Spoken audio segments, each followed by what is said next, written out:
A video about the different warbands would be actually nice. Assumus 1988, you got it. This is Matthew from MiniWarGaming.com, and in this video I want to go over all of the warbands that you can play in Mordheim from the core rulebook. So there are 6 in total that we'll be talking about today. I want to give you a lore introduction as well as a rules and playstyle introduction for each of them. There's been a lot of talk about Mordheim recently with the release of our Mordheim narrative campaign. I put up a video last week about what I think about Mordheim overall, and there was a lot of good reaction from the community about that. And so I wanted to continue talking about Mordheim to help you guys get into this game. And so in this video right here, I'm going to go over the 6 warbands from the rulebook. If there is a lot of good response to this video in terms of views, likes, comments, all that kind of stuff, then I will definitely consider making more videos going into the warbands that come in the different supplements. I would also love to talk about the different campaign settings and how to get into Mordheim and all of that too. So if there's anything you'd like me to talk about related to Mordheim, please leave a comment and let me know, and I'll see what I can do. Now, of course, Mordheim is awesome. It is a dark fantasy RPG skirmish style miniature war game that is so much fun because it's just straightforward. You have nice and simple rules that were created a couple decades ago, more than a couple decades ago, 1999, and they really do the trick. They allow you to just play with your different warbands, have a lot of fun, and the real fun almost is actually after the games, not even the game itself, where you get to go exploring for Weirdstone and have all sorts of weird stuff happen to you, pun intended. You have injuries, you have upgrades, and you have a story that emerges naturally from the dice and from the interactions between the different players. It's really everything you'd want in a skirmish game, as long as you're into a fantasy kind of setting instead of sci-fi. We'll get into sci-fi games later on. So let's go through the 6 warbands that are in the main rulebook. And they are, in this order, the Mercenaries, the Cult of the Possessed, or Chaos, the Witchhunters, the Sisters of Sigmar, the Undead, and the one that I played in the campaign, the Skaven. Let's go through all of those, starting with the Mercenaries. The Mercenaries are the beating heart of Mordheim. While others come to the city out of faith or corruption, the Mercenaries are here for something much simpler: money. They're professional soldiers, sellswords, rogues, and adventurers who see the Weirdstone trade as the biggest payday of their lives. Now, in the rulebook, the Mercenaries are divided into 3 famous groups, in other words, where they're from. The first one is the Reichlanders. These ones, they represent the Empire's heartland. They pride themselves on discipline and marksmanship. They are the ones that get bonuses to their ballistic skills, so they typically are in warbands that have more crossbows or ranged weapons. Then you have the Middenheimers. They're hailing from the north, worshippers of Ulrich, the wolf god. They're hardy and savage, favoring brute strength and melee combat, so they get some bonuses in that area. And then you got the Marienburgers, coming from the richest port city in the Empire. They're just dripping with gold. They start the campaign with more money than anyone else, and their leaders are expert merchants. Really, between the 3 of these, they showcase the diversity of the Empire, which allows you to play Mercenaries over and over again and have each time be a different experience based on where they're from. So Mercenaries are a really good starting point for most people. If you've never played Mordheim before and you're not sure which one to do, then Mercenaries kind of are a good starter one. They have a lot of variety in what you can do. They have access to good gear. You can make them good at shooting, make them good at close combat. You can do pretty much whatever you want. They have a cap of 15 models, which makes them a normal sized warband, so you can have a lot of just regular henchmen running around and doing whatever you want while your heroes are a little more guarded. They have the max of 5 heroes like most warbands except the Skaven, and just in general, a lot of flexibility. If we go through what you can actually bring with them, every warband must bring a leader.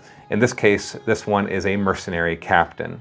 The mercenary captain just has a typical human elite stat line with a better weapon skill and a ballistic skill, initiative. But other than that, just is able to buy whatever equipment you want from the heroes list.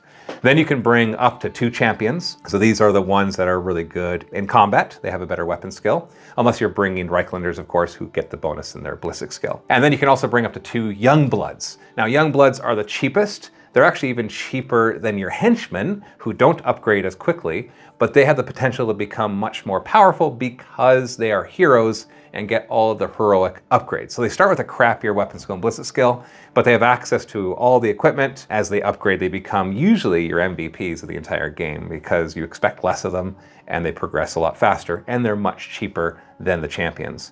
Typically when you're building these warbands, you want to max out on your heroes because the heroes are the ones that go exploring afterwards. And so you'll want to start your warband with the captain, 2 champions, and 2 young bloods. Now, what equipment you might give them will vary based on how much money you want to spend on your henchmen. All warbands basically have heroes and henchmen. The heroes upgrade like heroes, the henchmen upgrade a little bit different. They're a little simpler. And they're usually bought in groups of 1 to 5 and upgrade together as a group.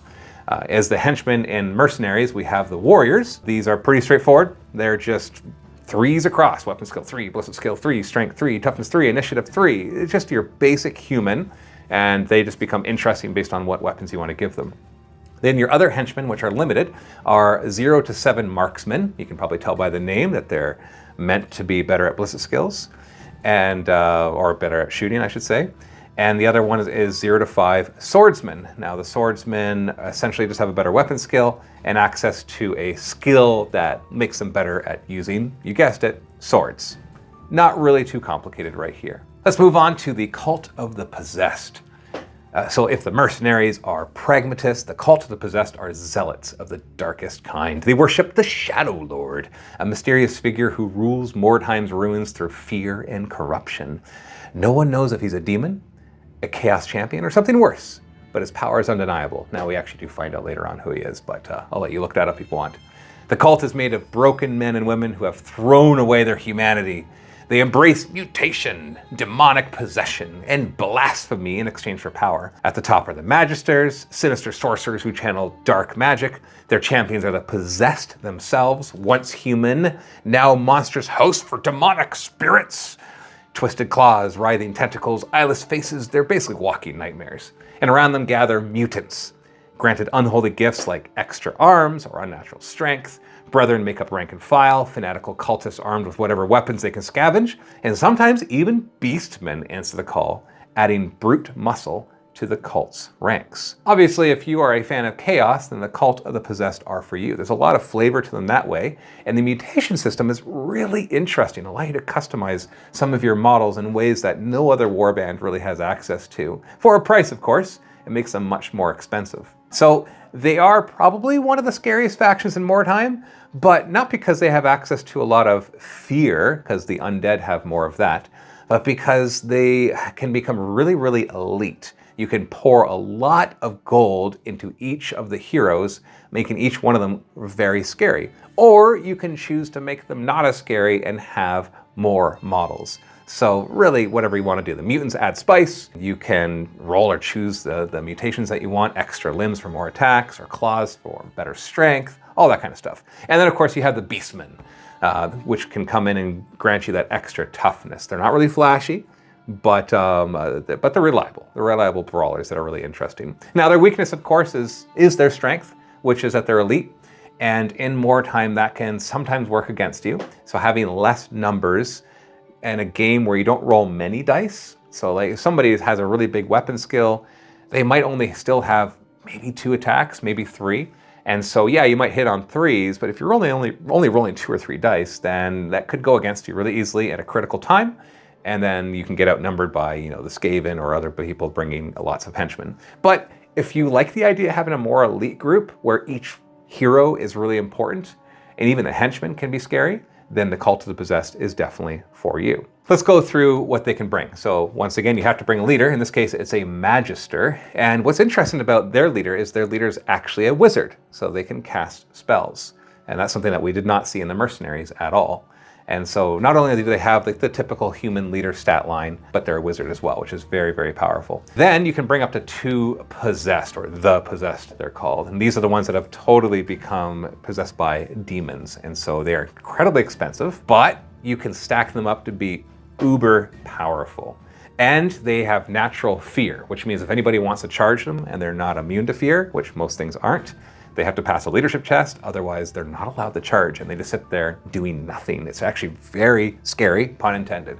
Or if they charge somebody who's not immune to fear, Then you still have to take a leadership test, otherwise you only get to hit on 6s. So fear is a very powerful skill. Then you also have access to 0 to 2 mutants. These are a much cheaper version of the possessed. They can also take mutations, they just don't get the built-in fear. Although one of the mutations that you can buy does cause fear, so you could turn them into like essentially a weaker version, because possessed cannot shoot, they cannot use ranged weapons, whereas the mutants could. So the possessed don't have the ability to really take any weapons for that matter, except for the ones that you give them as mutations, so they're more monstrous. When you go to their henchmen, once again bought in groups of 1 to 5, you can have up to 5 dark souls. So these are just men and women who have been driven insane, either because of demonic possession or because they're close to them. And they're basically crazy. So they know no fear, they automatically pass all leadership tests. They are pretty crappy though, but they're also cheaper than most of the stuff that you can bring in this warband. Now that's still relatively speaking because this is an elite warband. Then you have the Brethren. You can bring any number of these that you want.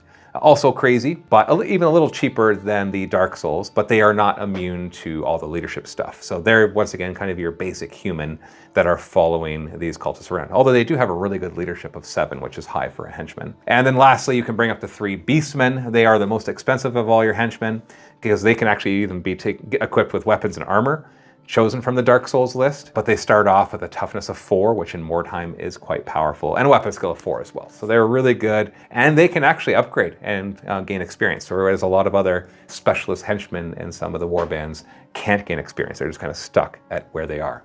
So the Cult of the Possessed, unlike the Mercenaries, are definitely more of an elite, and probably more close combat focused, although there are ways, of course, to introduce shooting, especially with the spells that your leader has. Let's talk about Witchhunters, another one of the elite warbands, but more on the human side than on the demon side. If the Cult of the Possessed represents chaos, the Witchhunters are, of course, the opposite. They're the burning answer. They are Sigmar's fanatics, scouring Mordheim to cleanse it of heresy. To them, the Weirdstone is a curse, a taint to be destroyed. Mutants, heretics, and sorcerers are not just enemies, they are abominations that need to be purged. The warband is led by a captain, a grim inquisitor whose life is devoted to rooting out corruption. At his side, he usually has a warrior priest who wields the divine prayers of Sigmar. Supporting them are bands of witch hunters, which are hard-bitten zealots who live for the chase. Behind them march zealots, common folk inflamed by sermons, carrying torches and pitchforks. And then, of course, you got your flagellants, the half-naked lunatics who whip themselves into frenzies. Their faith basically makes them unstoppable. They're immune to all the leadership stuff as well, as we will talk about. And you also have access to packs of warhounds, so they have dogs that can come in. So the witch hunters, when I say the Cult of Possessed are an elite, the witch hunters are definitely an elite one as well. They have a maximum of only 12 models. When you compare that to the 15 the mercenaries have, and as you'll find out later, 20 that the Skaven can have, that is very few models you have on the table. They are powerful and they have access to really, really good gear as well. Witch hunters are led by a witch hunter captain, kind of like an inquisitor if you're familiar with Warhammer 40k. Once again, a standard human stat line with a good leadership and an aura that gives that leadership to other people, like every other warband, and access to the Burn the Witch special rule, which essentially grants them hatred against anything that can cast spells, and essentially giving them rerolls against them in close combat. He can also bring up to 3 witch hunters as heroes.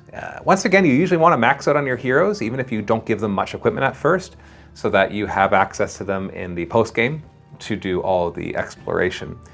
They also have the Burn the Witch rule, which is hatred against anything that can cast spells. It's pretty straightforward, like most things don't cast spells in this game, so it's more a thematic rule than a really useful rule. But they do have access to a lot of really good equipment as well. And you could also bring up to 1 warrior priest. So this is somebody, is a spellcaster essentially, except that they do prayers instead of spells, which works identically. It's just thematically different.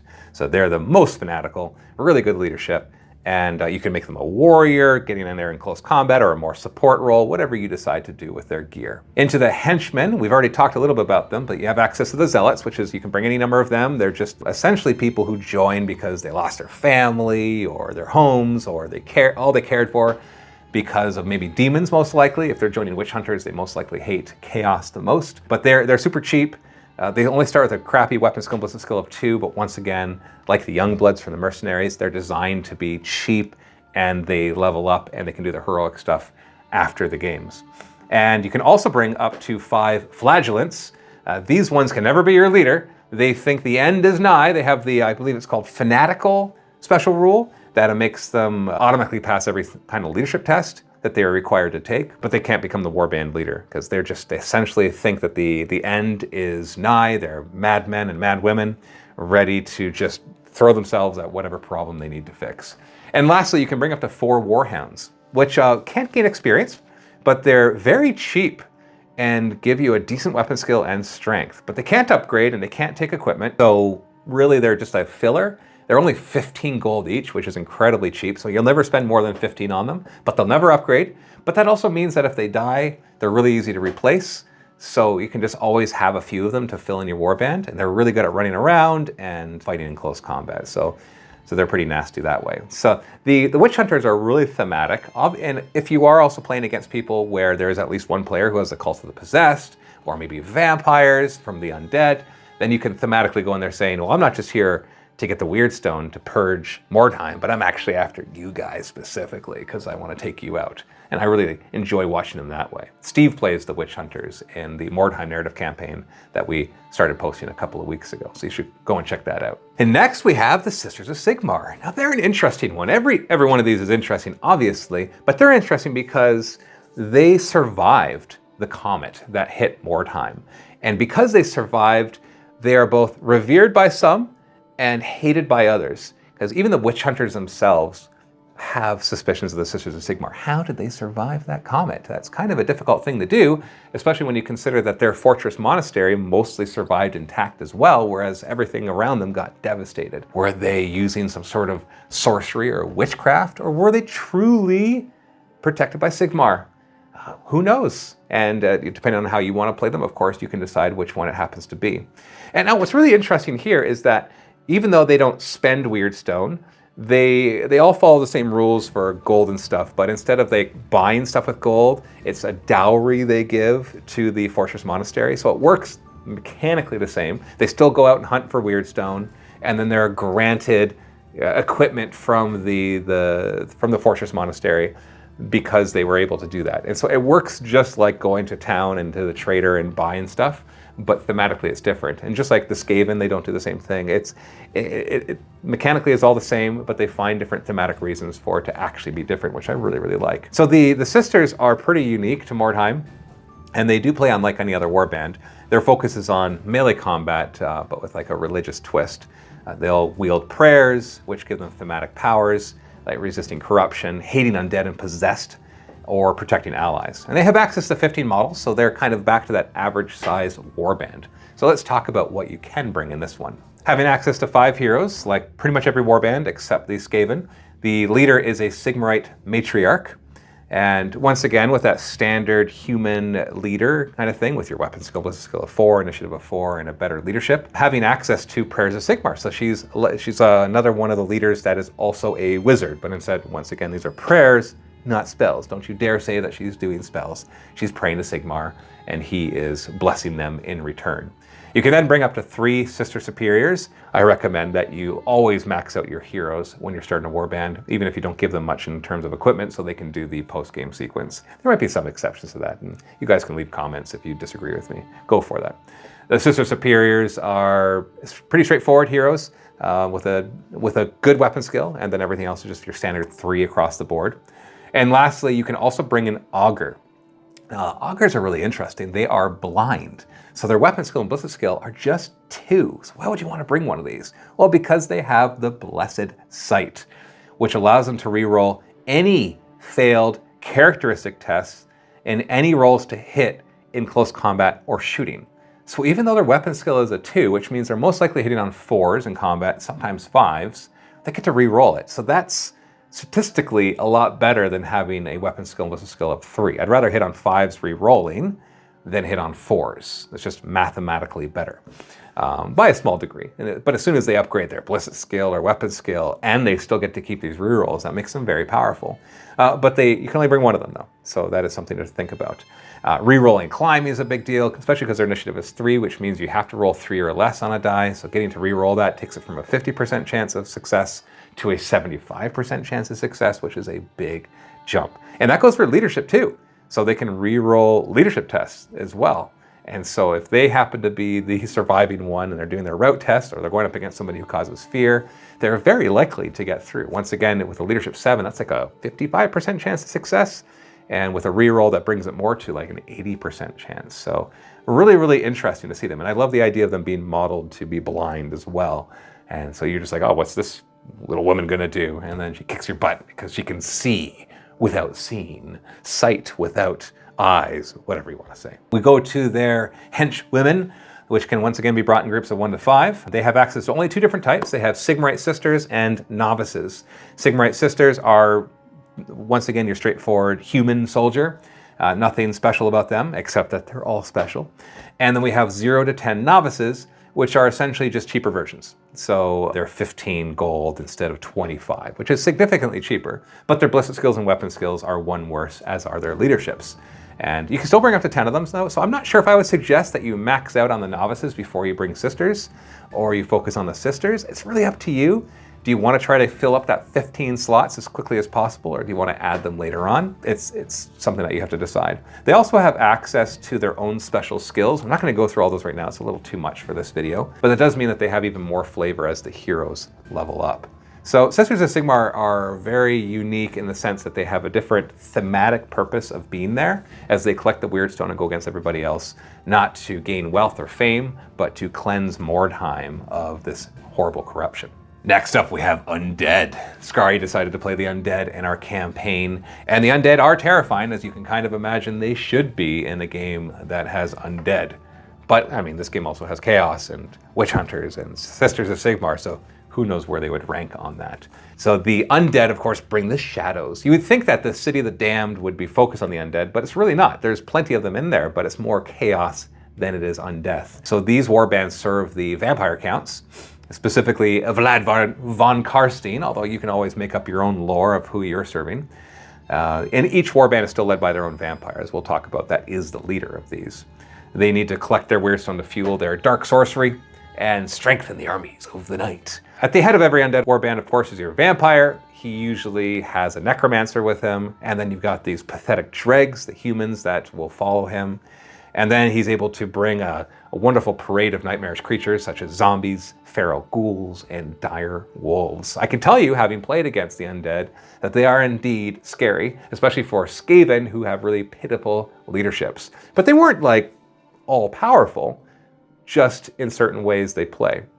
The way they play especially is, I would say, different than the rest because their hero leader is the star, the vampire, whereas the other heroes are not going to feature nearly as much because you want to keep them alive for the after game sequences. But the vampire is able to just dive in because he starts powerful and he becomes incredibly powerful very quickly. In fact, I would say this is one of the warbands you have to be careful of, that if you take certain skills, it just get annoying to play against. And one of them in particular, the skill is called Sprint, which normally when you run or charge, you double your movement, but Sprint makes it triple. Now, most warbands have access to this in a certain degree, but a vampire starting with such a high speed and being such a single-minded killing machine makes that a little worse. So I would recommend not taking Sprint unless you're up against a lot of other powerful warbands, which is not usually the case. So let's go through their heroes. Of course, we have the vampire. He starts off not as a typical human. He's got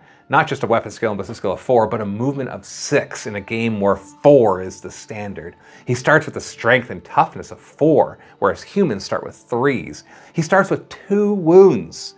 I gotta tell you, in Mordheim, that is incredibly rare. None of the other leaders start with more than 1 wound. And he starts with 2 attacks. That's twice as many attacks as pretty much everybody else in the game, until they get upgraded, of course. And so that's scary. Somebody with a higher weapon skill, higher strength, more attacks. And on top of that, he causes fear, like pretty much his entire warband, which means if you try to charge him, you gotta pass the leadership test or you fail. And if he charges you, you gotta pass the leadership test or hit him on 6s. And on top of that, he's immune to psychology. So he doesn't care about fear or pretty much anything else except route tests. He's immune to poison. And like most of the undead, he's immune to being stunned. So normally in the game, when you're brought down to 0 wounds, you roll a die to see what happens. On a 5 or a 6, you're just taken out. On a 3 or a 4, you're stunned. On a 1 or a 2, you're knocked down. So what that means, if you're knocked down, you place them on their back, And then on their next turn, they stand up, and they're limited in their actions, but they're at least standing at that point. And if they are stunned, on the other hand, you put them face down, and then the next turn they become knocked down, and the turn after that they stand up. On top of that, if you attack somebody in close combat who is stunned, you automatically just take them out. They're gone. Whereas if you attack somebody who's knocked down, you just hit them automatically. You still have to wound them and roll everything else. So the fact that he's immune to being stunned is that you either knock him down or take him out. But it's only 1 in 3 chance that you take him out, so that's very, very scary. So terrifying, I can tell you that. And if you're playing as undead, you use your vampire as a beat stick and without moving to 6. Like I said, if you take sprint, people might look down on you because now you're charging and running 18 inches, which is crazy in this game. You can also bring a necromancer, which I strongly suggest that you do because he's not only a wizard, but he's a wizard with necromantic magic, which allows you to do all sorts of cool stuff. Then you have access to up to 3 dregs, which you should bring. These are cheap humans who they're kind of like familiars. They're very useful to their masters because in the lore, they're the ones that are sent to trade and stuff. Now, it doesn't actually specifically stop the vampire from trading, I don't believe, but that's in the lore because the vampire obviously can't go to market, people will know, so they send out as dregs instead during the day. So other than that, they're pretty cheap and they're just meant to, most people actually I see will just hide them in the back and not play them, which I'm not a fan of. I don't enjoy playing a game where you're like, you have a reason not to use your guys. But sometimes that's the best thing to do. Your henchmen are zombies, ghouls, and direwolves. So you can bring any number of zombies that you like. They just are pretty crappy, but they're also scary in the sense that they do cause fear, but they can't run. They can charge, but they can't run. But they're immune to psychology, so then you don't have to worry about leadership stuff. They're immune to poison. They're immune to being stunned. They have no brain, so they never gain experience. So they're just cheap whatevers. Their weapon skills only 2, but you can bring lots of them. So that does make up for that. Then you have the ghouls, which they can upgrade and they cause fear as well. And they start with pretty crappy weapon skill and ballistic skills, but they're toughness 4 and they start with 2 attacks. So that's pretty awesome. So they can be pretty scary as well, especially once they start upgrading. Only movement 4 though, so they're pretty slow, just like most humans. And then we have up to 5 dire wolves. So just like some of the other warbands can bring dogs, you can bring dire wolves. Dire wolves are scary because, well, they're scary, they cause fear, but they have that strength 4 as well, and movement 9. So remember I was saying 6 is pretty crazy? Well, 9 is bonkers. But like zombies, they can't run.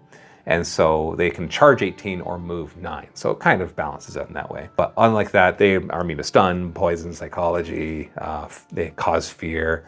And they basically, whenever they charge, they gain an extra attack on top of that. So charging 18 plus 1 attack at strength 4, weapon skill 3.